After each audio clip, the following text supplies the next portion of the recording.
Drama destined with you episode 10। Episode 10 की शुरुआत वहीं से होती है जहाँ पर शिन्यो ने होंगजो को हक कर लिया था और उसने उससे दिल की बात कही थी। वो दोनों इसी पोजीशन में खड़े थे, तभी एक बच्चा आकर उनसे टकरा कर जाता है। फिर ये दोनों अपने होश में आते हैं। होंगजो कहती है, तुम पागल हो क्या, कोई अपनी दिल की बात ऐसे कहता है। और तब शिन्यो से कहता है, तो क्या टाइम फिक्स करके मैं तुम्हें अपनी दिल की बात बताता, तब तो ये कितना अजीब लगता। होंगजो कहती है, तुम क्या चाहते हो, तुम एक साथ दो लोगों को डेट करना चाहते हो। शिन्यो कहता है, मैं नायोन से ब्रेकअप कर लूंगा, बस मुझे थोड़ा टाइम दे दो। मुझ पर विश्वास रखो, मैं सिर्फ तुम्हारा हूँ, पर तुम्हें ये सब सॉर्ट आउट होने तक वेट करना होगा। तुम भी इधर उधर घूमना बंद कर दो। जो कहती है, इस मामले में मैं तुमसे बहुत ही अच्छी हूँ, तुम्हें पता है मैंने अब तक किसी को डेट नहीं किया। वो कहता है, मैं तुम्हारी फीलिंग्स की बात कर रहा हूँ जो हमेशा डगमगाती रहती है। तुम तो जेकियोंग को पसंद करती थी ना। होंगजो कहती है, नहीं, उससे मैं प्यार नहीं करती थी, वो तो मेरा क्रश था।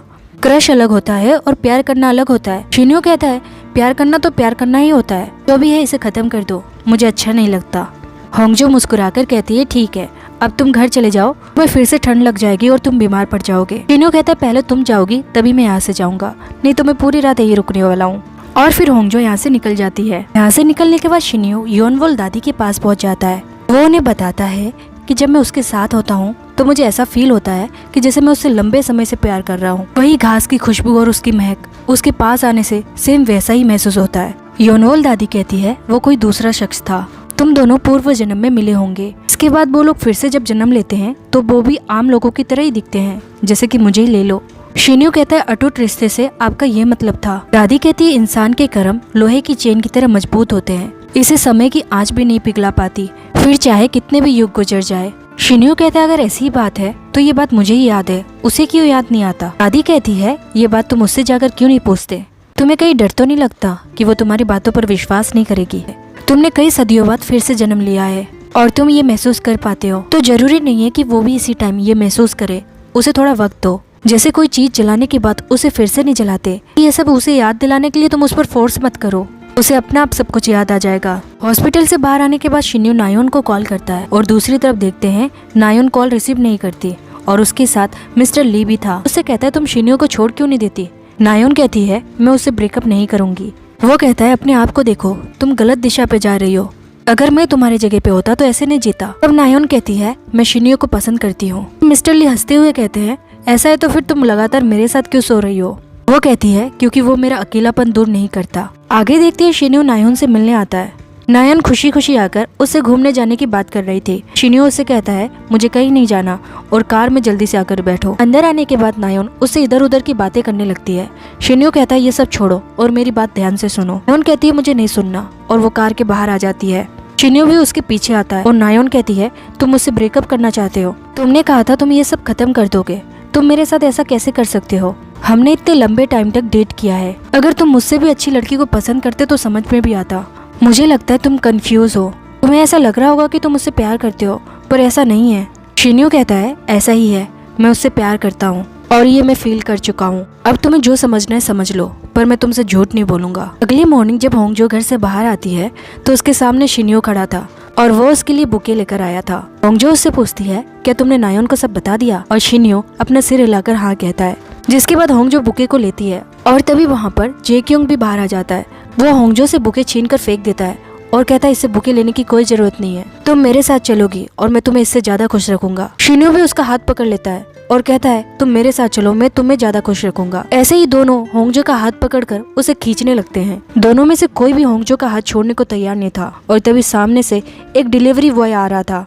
वो तेजी से आकर होंगजो से टकराने वाला था, पर होंगजो देखती है ये सब तो उसकी इमेजिनेशन थी। वो कहती है, लोगों की इमेजिनेशन भी कितनी अजीब होती है। आगे हम होंगजो को सेबियोल के साथ देखते हैं। वो उससे पूछती है, तुम्हारा क्रिसमस कैसा था, पर सेबियोल बताती है कि उसका क्रिसमस अच्छा नहीं था, पूरी रात उसने यूट्यूब देखकर निकाली, लेकिन अगले क्रिसमस में वो जरूर किसी न किसी को डेट करेगी। आगे वो दोनों जब लिफ्ट की तरफ जा रहे थे तो वहाँ पर शिन्यो भी खड़ा था। सेबियोल उसे देखकर खुश हो जाती है। उससे पूछती है, मिस्टर शिन्यो, आपका कल का दिन कैसा था, क्या आप रात भर अच्छे से सोए। शिन्यो कहता है, मैं अच्छे से सोया, वैसे होंगजो तुम्हें भी अच्छी नींद आई होगी। सेबियोल सोचती है, ये सवाल तो उसे मुझसे पूछना चाहिए था। ये देखते ही जेकियोंग अपनी तरफ से शिन्यो को लंच करवा रहा था। वो उससे कहता है, मैंने कैमरास लगा दिए हैं। शिन्यो कहता है, ठीक है, कहाँ कहाँ कैमरा लगाए हैं उसके फोटो भेजना। जेकियोंग कहता है, क्यों, ये देखने के लिए कि कितना बिल आया है, कहीं मैं तुमसे ज्यादा पैसे ना ले लूं इसलिए। रहने दो, तुम्हें पेमेंट करने की जरूरत नहीं है। कंजूस से मांगने से अच्छा कि मैं ही पेमेंट कर दूं। शिन्यो कहता है अगर ऐसी बात है तो लंच का वादा करवा के इस कैफेटेरिया में ले आए। जेक्योंग कहता है सस्ता है इसलिए लेकर नहीं आया, यहाँ का खाना अच्छा होता है इसलिए लेकर आया। पाकडोंग भी यहाँ पर आता है और वो उन्हें ज्वाइन करता है। वो शिन्यो से कहता है बच्चों वाला खाना खा रहे हो, तुमने तो लंबे वाले बीन्स ही नहीं लिए। शिन्यो कहता है इससे उसका कोई वास्ता नहीं है, एक बार इन बीन्स को ढूंढते वक्त सांप ने डस लिया था और तब से मैं इनको नहीं खाता। पाकडोंग कहता है पर सांप ने किसको डसा था। शिन्यो इस बात को एक्सप्लेन नहीं कर पाता क्योंकि शायद ये पूर्व जन्म की बात है। थोड़ी देर बाद होंगजो भी सेबोल और सेजोंग के साथ यहाँ पर आ जाती है। सेबोल एक्साइटेड होकर कहती है मैं जिन्हें डेट करना चाहती हूँ वो सारे एक साथ बैठे हैं, चलो जल्दी उधर चलते हैं। लेकिन उससे पहले नायोन वहाँ पर आकर बैठ जाती है। सेबोल कहती है लगता है अभी तक ब्रेकअप नहीं हुआ। पाकडोंग नायोन से पूछता है कि आप दोनों मिले कैसे थे। नायोन कहती है 10 बार पूछा था तब जाकर इसने हाँ कहा। आगे वो जेक्योंग से पूछती है कि आप भी किसी को पसंद करते हो, यहाँ पर बहुत सारी लड़कियां हैं। जेक्योंग कहता है मुझे किसी को पसंद नहीं करना क्योंकि मैं पहले से किसी और से प्यार करता हूँ। उसे कहता है भ्रम में मत जियो, एक तरफा प्यार को प्यार मत कहो। जेक्योंग कहता है ये तुमसे अच्छा कौन जानेगा कि एक तरफा प्यार किसे कहते हैं। ये बात तो सच है, तुम दोनों एक दूसरे के लिए ही बने हो। दूर से होंगजो उन दोनों को साथ में बैठा देखकर बुरा फील कर रही थी कि लंच करने के बाद शिन्यो ने नायोन से कह दिया था सबके सामने बार बार प्यार का इजहार मत किया करो, मुझे एम्बेरस फील होता है। नायोन उससे कहती है जब होंगजो के साथ रहते हो तब प्रॉब्लम नहीं होती, सारी परेशानी तुम्हें मेरे साथ ही है, तुमने मुझसे प्रॉमिस किया था। ब्रेकअप करने के बाद शिन्यो ने नायोन से क्या प्रॉमिस किया होगा ये आगे ही पता चलेगा। कल अगले सीन में हम योनजू और वुक को देखते हैं। वुक उन्हें वो शिप लौटा देता है। उनसे कहता है आपको इतनी दूर आने की जरूरत नहीं थी, मैं आपके घर पर ये पहुंचा देता। योनजू कहती है कोई बात नहीं, वैसे भी मैं बाहर आना चाहती थी, अभी मैं मेरे हस्बैंड को देखती हूँ तो मेरा खून खोल उठता है। वैसे मैं आजकल बहुत ही ज्यादा परेशान हूँ और मुझे शिन्यो की भी बहुत फिक्र हो रही है। वो कहता है अगर ऐसी बात है तो आप फिर से एक्टिंग क्यों नहीं करती। योनजोन कहती है इतना समय निकलने के बाद एक्टिंग वापस करना ये पॉसिबल नहीं है। अगली सीन में होंगजो को देखते हैं, उसके पास नायोन का कॉल आता है और नायोन उसे मिलने के लिए बुलाती है। वहाँ पहुंचकर होंगजो उससे पूछती है अब तुमने मुझे क्यों बुलाया है। नायोन कहती है तुम चाहती हो शिन्यो से मेरा ब्रेकअप हो जाए तो तुम भ्रम में जी रही हो, हमारा ब्रेकअप नहीं होगा और हमारी शादी भी फिक्स हो गई है, हम दोनों की फैमिली भी यही चाहती है।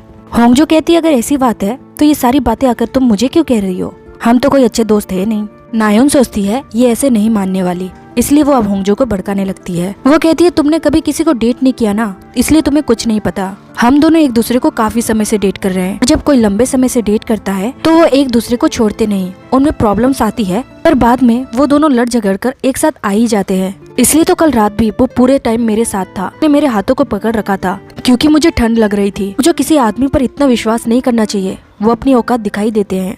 ये सुनकर होंगजो को काफी बुरा लगता है। दूसरी तरफ देखते हैं शिन्यो और वुक दोनों डिनर कर रहे थे। वो उसको होंगजो और अपने बारे में बताना चाह रहा था लेकिन तभी उसके पास होंगजो का कॉल आ जाता है। दरअसल नायोन ने ज्यादा ड्रिंक कर ली थी इसलिए वो खुद उठकर जा भी नहीं सकती। होंगजो उसे उठाती है और कहती है अब घर चली जाओ, घर जाकर सो जाना। तब नायोन उसे कहती है तुम शिन्यो को बुला दो, मैं उसके साथ जाऊंगी, तुम्हें जलन तो नहीं होगी क्योंकि वो मेरे एक बार बुलाने पर आ जाएगा। और इसी वजह से होंगजो ने शिन्यो को कॉल कर बुला लिया। थोड़ी देर बाद यहाँ पर शिन्यो आता है और होंगजो उससे गुस्से में कहती है नायोन को अब संभालो, मैं जा रही हूँ। शिन्यो उसके पीछे जाता है और कहता है यहाँ पर क्या हुआ था, तुम नायोन से क्यों मिलने आई थी। होंगजो कहती है उसने मुझे मिलने बुलाया था और जो मैं सुनना नहीं चाहती थी उसने वही कहा। शिन्यो कहता है उसकी बातों को भूल जाओ, पर होंगजो कहती है ये आसान नहीं है मेरे लिए, मैं तुम्हें इसके लिए कॉल कर रही थी तो मुझे कितना बुरा लग रहा था, अब तुम नायोन को संभालो, मैं यहाँ से जा रही हूँ। आगे जब होंगजो घर आ जाती है तो वो देखती है कि उसकी बालकनी पर कोई है। वो अपना पेपर स्प्रे निकाल लेती है और धीरे धीरे वो आगे बढ़ती है। जैसे ही वो लड़का खड़ा होता है होंगजो उसके फेस पर स्प्रे मार देती है, पर ये तो जेक्योंग था। उसे अपनी आंखों में काफी तेज जलन होने लगती है। फिर होंगजो उसे अंदर लेकर जाती है और वो उससे पूछती है पर आप वहाँ पर क्या कर रहे थे। जेक्योंग कहता है मकान मालिक ने हमारे लिए खाना भेजा था, कहा था तुम्हें तुरंत दे दो, बस वही रखने आया था, पर तुमने तो मेरी आंखें ही फोड़ दी। होंगजो फिर से इसके लिए माफी मांगती है। तब जेक्योंग उससे अपने साथ बाहर जाने की बात पूछता है। होंगजो उससे कुछ नहीं कहती और तब जेक्योंग अंधे होने का नाटक करता है और कहता है लगता है मैं वहाँ नहीं जा पाऊंगा। तो होंगजो उसके साथ जाने के लिए मान जाती है और जेक्योंग भी इससे खुश हो जाता है। वहीं दूसरी तरफ शिन्यो नायोन को उसके घर के बाहर ले आया था। नायोन का हैंगओवर उतरता है, वो उससे पूछती है हम यहाँ पर क्यों है, तुम मुझे अपने घर भी तो लेकर जा सकते थे। शिन्यो कहता है बुरा मत मानना, मैं तुम्हें लेने इसलिए आया था क्योंकि मुझे तुमसे एक बात कहनी थी, होंगजो से मिलना बंद कर दो।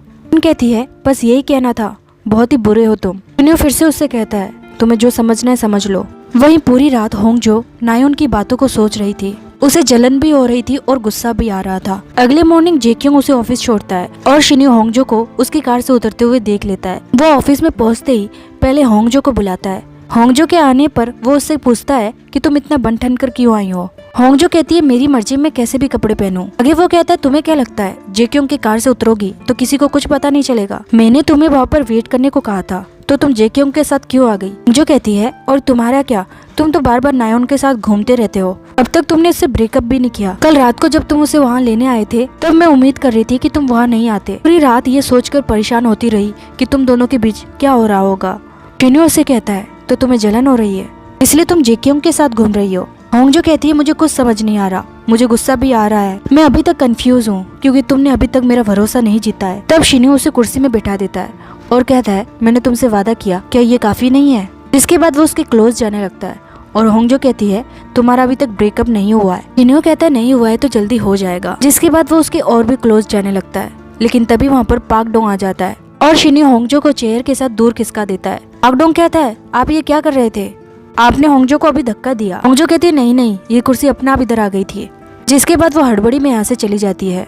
पाक डोंग शिन्यो से कहता है जेक्योंग आज रात को डिनर पर जाने वाला है पर किसके साथ जाने वाला है ये नहीं पता, आप कहो तो पता करूं। शिन्यो कहता है इसकी कोई जरूरत नहीं है। फिर रात को होंगजो जेक्योंग के साथ जाती है। जेक्योंग होंगजो को समुद्र के किनारे ले आता है और यहाँ पर होंगजो को भूख लगने लगती है इसलिए वो खाना भी ऑर्डर कर लेते हैं। दोनों खाना खाते हुए खूब बातें करते हैं और तब होंगजो उससे एक सवाल करती है। वो उससे पूछती है जो लोग एक दूसरे को लंबे टाइम तक डेट करते हैं क्या उनके बीच ब्रेकअप होना मुश्किल है। जेक्योंग कहता है बिल्कुल हाँ, वो दोनों लंबे टाइम तक एक साथ रहते हैं, एक साथ घूमते हैं और साथ में रहते हैं जिससे दोनों को एक दूसरे की आदत हो जाती है। ऐसे रिलेशन में जब ब्रेकअप हो जाता है तो उन्हें किसी न किसी चीज को देखकर अपने एक्स की याद आती है, इसलिए ब्रेकअप होना मुश्किल होता है। होंगजो कहती है इसका मतलब ब्रेकअप आसानी से नहीं होता। कहता है बिल्कुल सही, इसलिए अब तुम शिन्यो के बारे में सोचना बंद कर दो, मैं हूँ तुम्हारे पास। आगे हम नायोन को देखते हैं। वो उसी गार्डनर के पास जाती है और जुंग को वो होंगजो के ग्लव्स देती है। दरअसल नायोन ने होंगजो को बुलाकर 2 तीर मारे थे। एक तो उसने उसको भड़का भी दिया और उसने जुंग के कहने पर उसके ग्लव्स भी चुरा लिए। उसे जुंग को देकर कहती है ये होंगजो का है, वैसे तुम इन सब चीजों से क्या करोगे, अब तुम्हें मुझे बताना होगा। जुंग कहता है मैं सिर्फ एक वरदान मांगूंगा। वो कहती है मिस्टर जो भी करना है जल्दी करो, मेरे पास इतना टाइम नहीं है। नायोन के जाने के बाद जुंग शिन्यो के शर्ट को खोलता है और उसमें होंगजो के ग्लव्स को रखता है। जिसके बाद वो इसे अच्छे से कवर करके और फिर वो उसे एक एनिमल के खून में डुबोता है। इसके बाद वो उस कपड़े को गमले में रखकर उसके ऊपर मिट्टी डाल देता है, यानी कि जुंग फिर से उन पर ब्लैक मैजिक करने वाला है।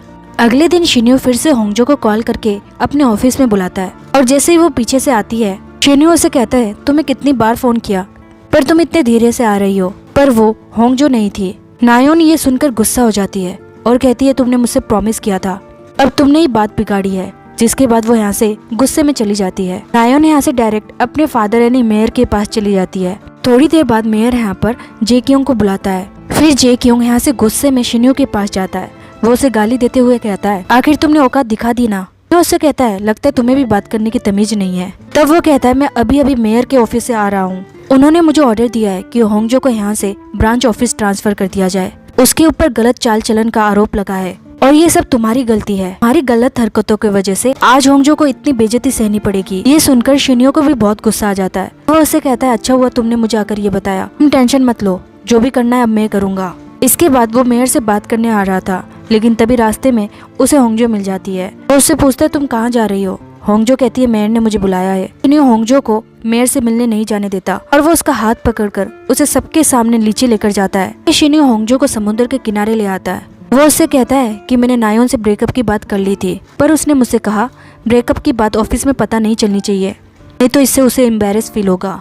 उसने मुझसे कहा जब तक उसका काम खत्म नहीं हो जाता ये बात मैं किसी को भी ना बताऊं। इसलिए उसने मुझसे प्रॉमिस मांगा और अब तक मैं प्रॉमिस को ही निभा रहा था। सोचा था उसका जब तक काम नहीं हो जाता मैं इस बात को छुपा कर रखूंगा और इसके लिए तुम्हें भी वेट करना होगा। पर अगर ब्रेकअप के बाद ही तुम्हें डेट करूंगा तो लोग तुम पर उंगली उठाएंगे। होंगजो कहती है तुमने सही कहा, सभी लोग हमारे बारे में गलत बोलेंगे। आगे शिन्यो कहता है इससे अब कोई फर्क नहीं पड़ता, मैं सबके सामने हमारे रिश्ते को ले आऊंगा पर जब तक तुम नहीं बताओगी कि तुम कैसा फील कर रही हो तब तक ये मैं नहीं कर पाऊंगा, तुम्हें मेरा साथ देना होगा। और होंगजो से बताती है कि मैं ऐसा फील कर रही हूँ जैसे मैं तुमसे बहुत पहले से प्यार करती थी। शिन्यो कहता है बिल्कुल सही, हम दोनों एक दूसरे से प्यार करते थे, इतने लंबे वक्त से करते थे कि हमें कुछ याद नहीं। इसके बाद वो होंगजो को हक करता है, फिर उसे हक करके खुश होती है। शिन्यो उसकी तरफ एक कदम आगे और बढ़ाता है और होंगजो पहली बार अपनी तरफ से शिन्यो की तरफ आगे बढ़ती है। पर होंगजो जब उसे टच करती है तो शिन्यो को बहुत ही अजीब फील होता है। उसे ऐसा फील होता है जैसे कि वो लाल हाथ उसे छू रहा हो। वो डर कर उसे अपने आप से दूर कर देता है और होंगजो को भी समझ नहीं आता कि उसने ऐसा क्यों किया। शिन्यो उसे अपनी डरती हुई आंखों से देखता है। इसी सस्पेंस के साथ ये एपिसोड एंड होती है।